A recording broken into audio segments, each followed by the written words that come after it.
Hello, brosis ko. Magaganda, gwapo, cute. Nasa mundo at sa satellite. Para sa mga na-stroke, no? Mild stroke.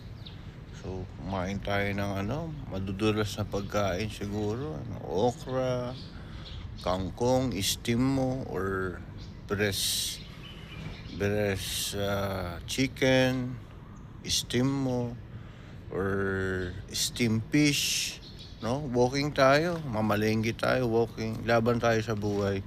Tapos yung mga hindi na kailangan na pinagbabawal, wag sundin natin. Exercise natin yung kamay natin, no? Para sa utak, walking. Yan. Yung mga bawal, iwasan na.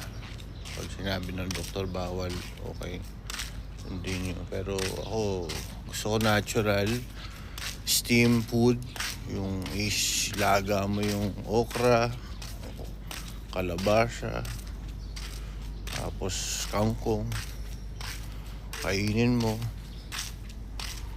Pwede nga. Tapos yung mo, siguro sausaw mo, kahit kalamansi na lang, konting salt, no? Kainin mo. Tapos steam fish, kainin mo. Kalahating rice na lang. Labas mo yung pawis mo. Kailangan magpapawis ka. Galaw-galaw ka. Kailangan may gagalawin ka. Or alam mo yung may gagawin ka na project. Kailangan mabigat din. Tumulo yung pawis mo.